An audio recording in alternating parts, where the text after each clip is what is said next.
What is up, everyone? We are here with some Final Fantasy VII Ever Crisis, and we're here to promote / talk about guilds.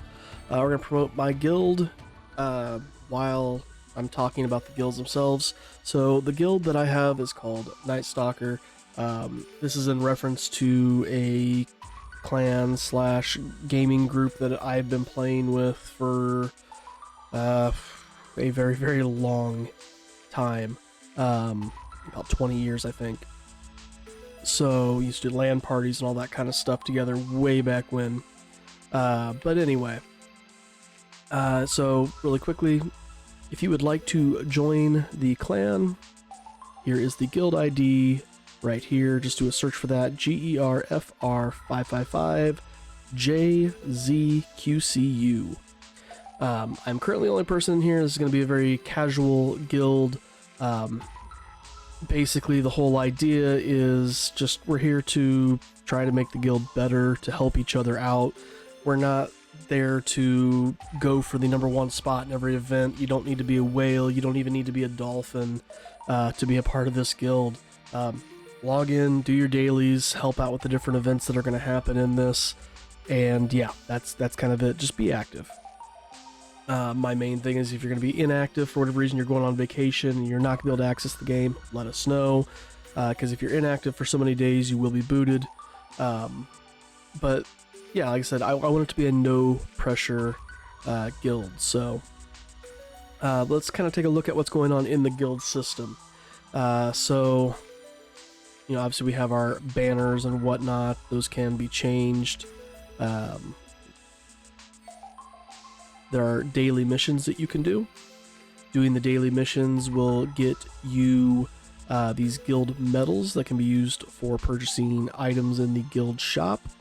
But it also gives points to the guild so that we can upgrade our bonuses, which we'll look at here in a moment. Getting those guild medals, you can use in the exchange here to get the guild weapons.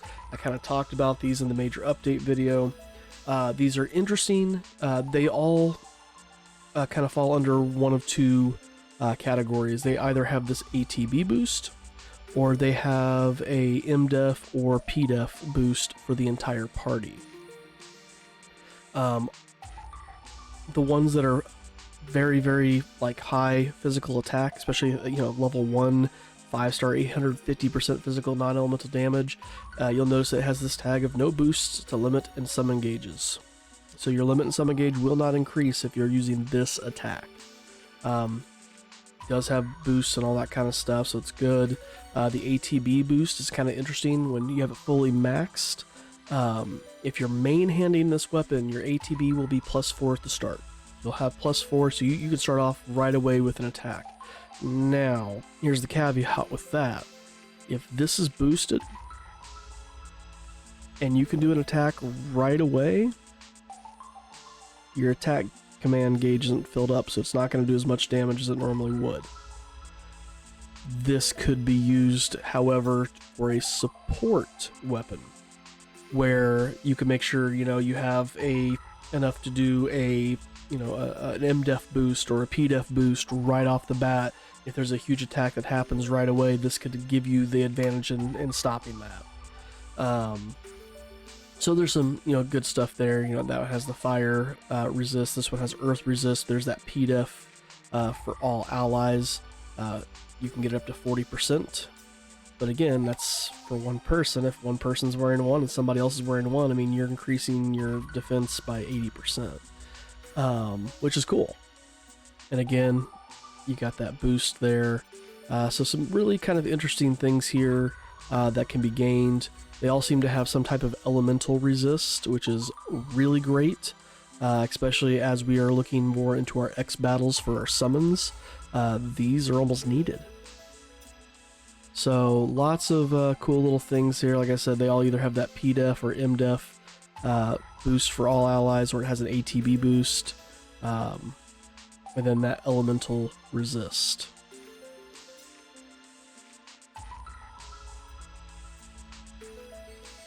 I do find it interesting that back to Vincent's in just a second.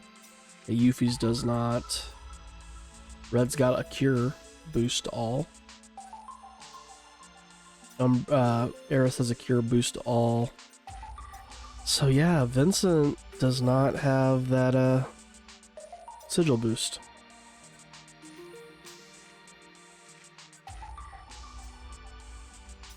Sephiroth does.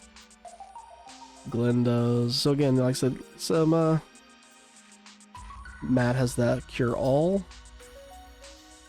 And then if you do somehow manage to max all these, there are memory vouchers that are available as well. But one thing to note is this is Guild Exchange 1, so this does tell us that there are going to be some other Guild Exchanges coming soon. The weapons are interesting. Rubber band gun, foam sword, squeaky hammer. This is a stick. The bouquet of flowers. You know, they're kind of interesting weapons. Anyway, there's your exchanges. Announcements can be made. Menu, this is where, you know, the settings are made. You can update the wallpaper or your emblems, which again, you have to unlock those. Names can be changed, membership approval. You could show up in the recommended search. Choose your guild's play style, set up your introduction, show your members. Guild records will show, you know, how many times have you had a top 10 score, a top 100 score, top 1000 score. There are rewards that can be obtained for those, and these are all guild emblems and things like that, or guild wallpapers. So nothing, again, these are cosmetic. These are nothing that are going to give your guild an advantage over other guilds, other than just it looks flashier.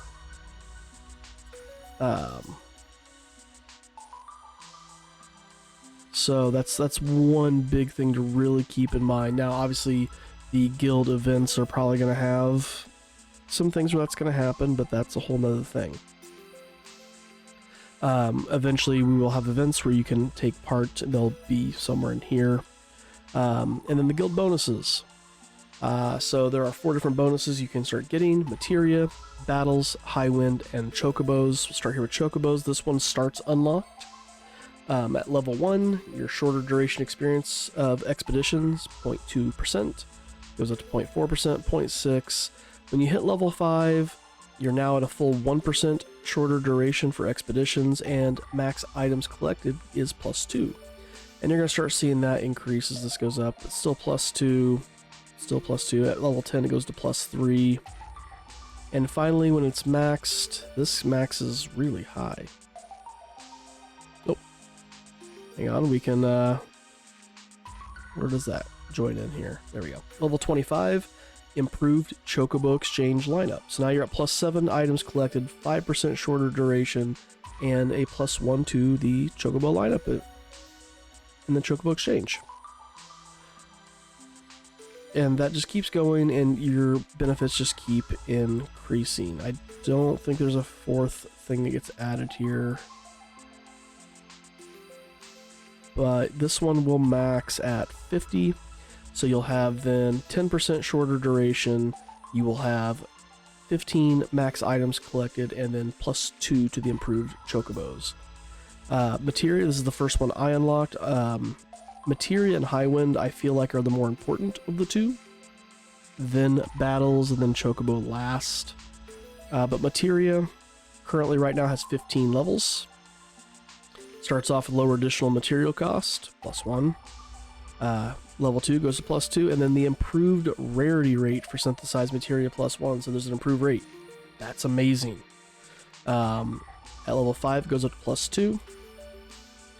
Level 10, you're now at 10 additional materia cost lowered, and then +3 to improved rarity rate. Once you get to level 15, it's 15 and 4. Looking at the High Wind, which I feel is the next important one. Rare Item Seeker until you get to level 5, and you get Rare Enemy Seeker +1. This one will then continue all the way to 10, where you get 10 Rare Item Seeker and +2 to Rare Enemy Seeker. And then the battles.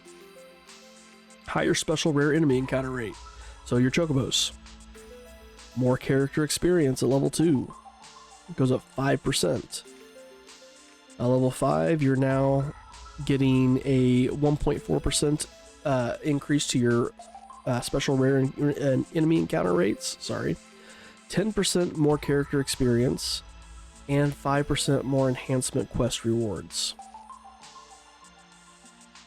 At level 10, you're at 1.9 for your rare encounters, 25% more character experience, 10% more enhancement requests or quest rewards. Let's go down to 20 next. So at 20, 2.9, 50% more character experience. So again, by the time characters are max, it's not that big of a deal, which is kind of why I don't feel like this one is as important as the high wind materia. I feel like is the most important. For new characters, this would be really good, which is why I don't mind unlocking it. But I don't feel like it should be a main focus.